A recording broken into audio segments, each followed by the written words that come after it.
So Marvel finally dropped the trailer for Spider-Man's Brand New Day.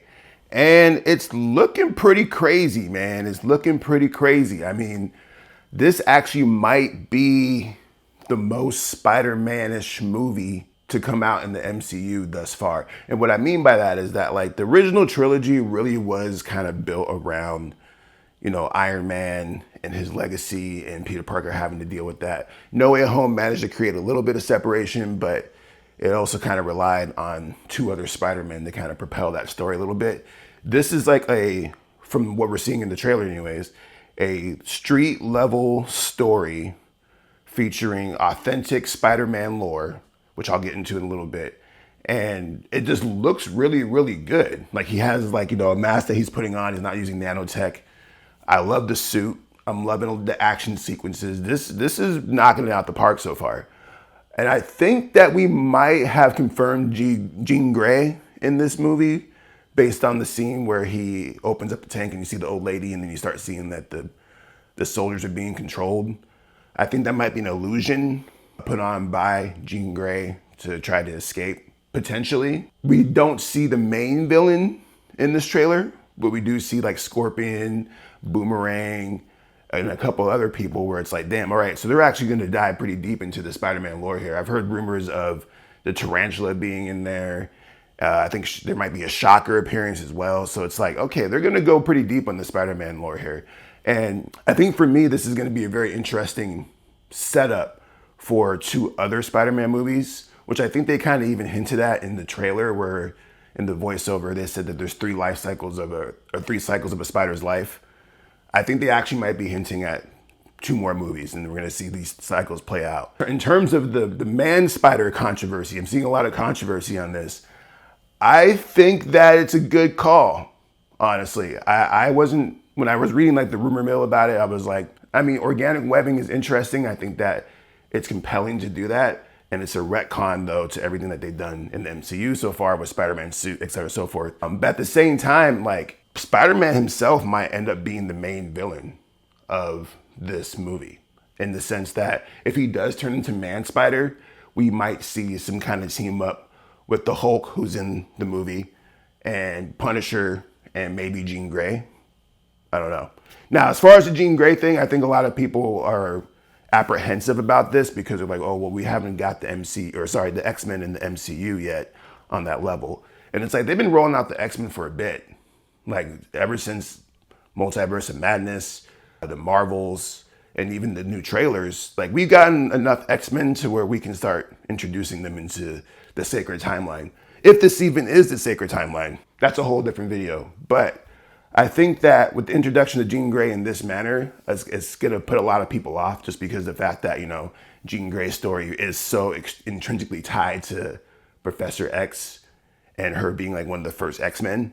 So, I read a theory on Reddit talking about how Logan might end up becoming the Xavier of this universe and going around and recruiting all these mutants, which is a strong theory. But I think that in terms of the X-Men and the MCU overall, we don't have any evidence that they don't exist, right? Because most of the events that we've seen in the MCU are based around the Avengers, Iron Man, et cetera, so forth. So they could have been out there in the streets this whole time, just not operating on the level that, the X-Men usually operate on. They mentioned the word mutation multiple times in the trailer, which I think is interesting because before, Marvel and Disney were not allowed to use those words. They were not allowed to use the word mutant because of contract issues with the Fox.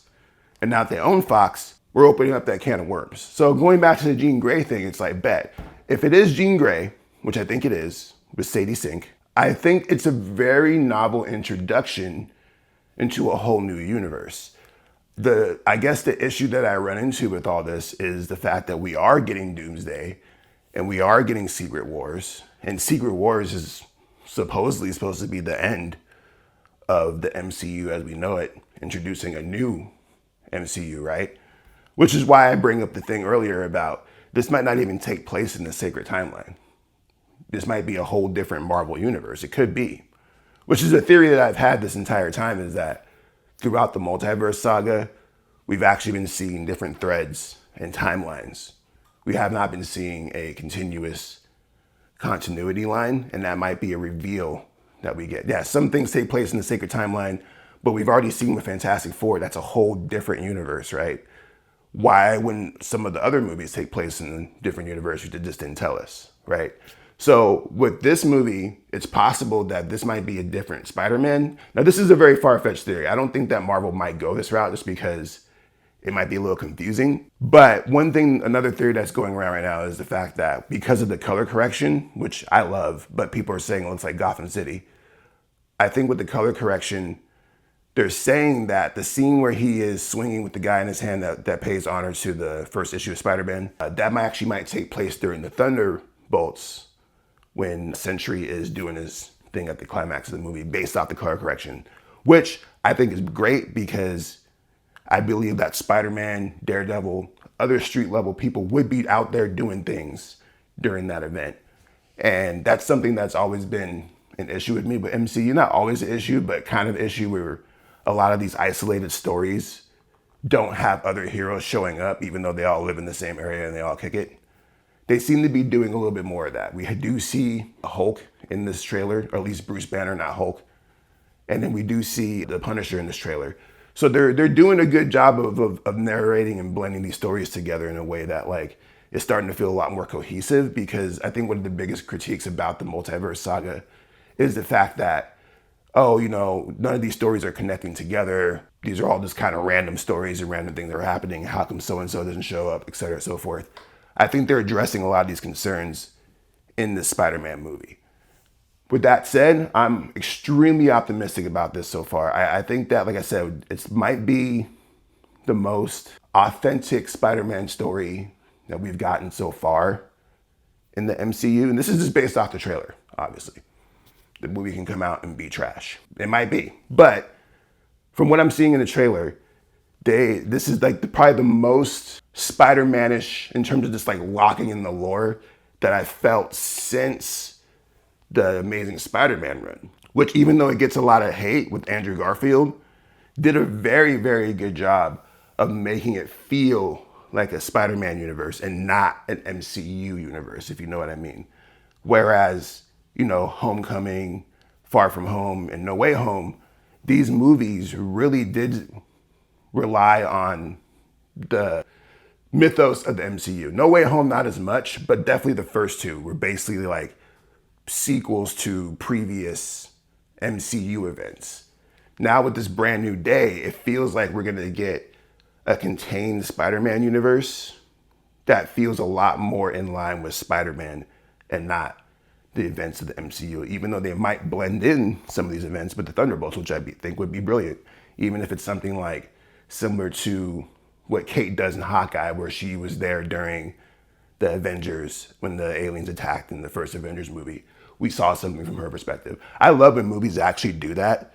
Like another example is, Batman vs. Superman, where we saw Batman, even though he was randomly in Metropolis, we got to see Batman's perspective of Superman's fight with General Zod from a whole different perspective, which adds a lot more context. So it would be dope as hell if Spider-Man did do something during the Thunderbolts when Sentry was there, and maybe we do see a cameo from Yelena or Bucky or any of the other people from the Thunderbolts. It doesn't have to be like a major cameo, but I think it's a good opportunity to do that. And then also, in terms of like how they're moving the story forward, with Doomsday, we don't know if Peter Parker, Spider-Man, is going to be in Doomsday. He hasn't been confirmed. He hasn't been announced.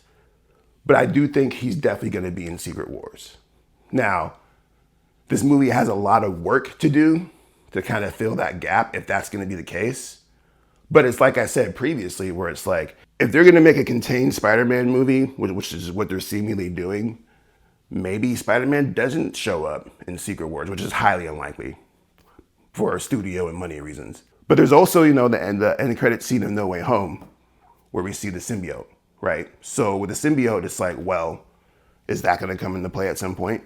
Maybe the Scorpion, who we do see in the trailer, maybe he acquires it and we do get the Matt Gargan version of Venom in the next Spider-Man movie. Because we're definitely going to get 2 more Spider-Man movies. Guaranteed. Guaranteed. I will put my money on that. That we got 2 more Spider-Man movies in the works over the next 7 to 10 years. That's my guess. Now, as far as tying all the Spider-Mans together, because there's a lot of Spider-Man going on right now, I don't know. We'll see. I think that with Beyond the Spider-Verse coming out, there is a potential Miles Morales crossover. People are talking about that. They could even introduce Miles Morales in this movie if they really wanted to, as a bystander or whoever, just on the level of him not having his powers yet. They could do that right now in this movie. I don't think they will, but I do think that Miles Morales is coming to the MCU sometime in the next couple of these Spider-Man movies. If it's not this one, it'll be the next one, or it'll be the third one. I almost guarantee it. I wouldn't be surprised if it is the third one and they do follow the Ultimate Spider-Man lore where, you know, basically Miles Morales takes over the helm of Peter Parker, basically based off of the fact that Peter Parker dies, spoiler, and he gets bit by the spider, so he steps up to the plate. They could do that. This is me doing some long-term speculation based off of what I saw in a 1.5-minute trailer. But I would love to hear your guys' thoughts. What did you guys think about the Spider-Man trailer? Was it popping? Was it hot? Are you excited for this movie? I want to hear your thoughts. Tap in and subscribe and follow for more. Peace.